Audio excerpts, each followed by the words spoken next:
Hello there, my name is Madi, and today for Critic Assignment 2, we will be comparing the long-term economic growth of Canada and Iran. So let's begin. To start with, we'll look at some basic numbers to set a basis.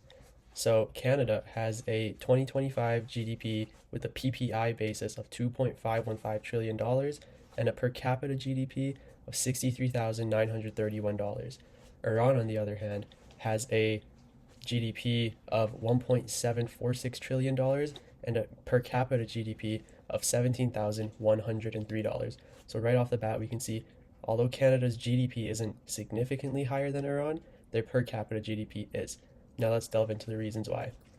To begin with, we'll compare the factors that impact GDP most significantly. So these factors are predominantly what impacts the productivity of workers within each nation.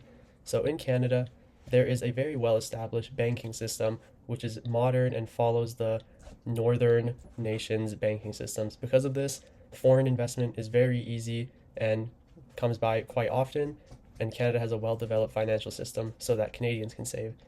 In terms of education, Canada consistently ranks among the top countries for education across the entire world. There's high investment in primary schooling, so that would be elementary through high school, as well as a strong connection to the universities across the nation. As a little tidbit, the average IQ in Canada is 102. Finally, research and development. Canada invests heavily in research and development. They do this by building strong partnerships between universities, governments, and industry to foster innovation. Now we'll look at Iran.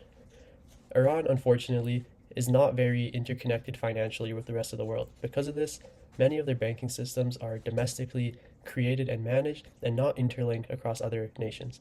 Due to this, there is not much foreign investment, although there is a tiny bit. The political instability and sanctions make it quite difficult. In terms of education, Iran actually does quite well. They've made significant progress in expanding access to education in the last century, especially in STEM fields. And the average IQ in Iran is actually just higher than Canada at 106.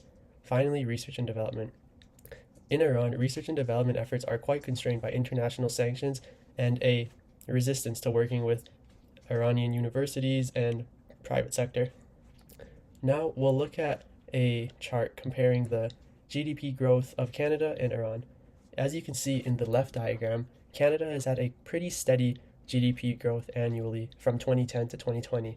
However, Iran's has been anything but stable. A series of sanctions and deals being signed and then canceled has led to a very rocky road, which has significantly decreased the overall GDP growth of Iran. These are my sources. Thank you.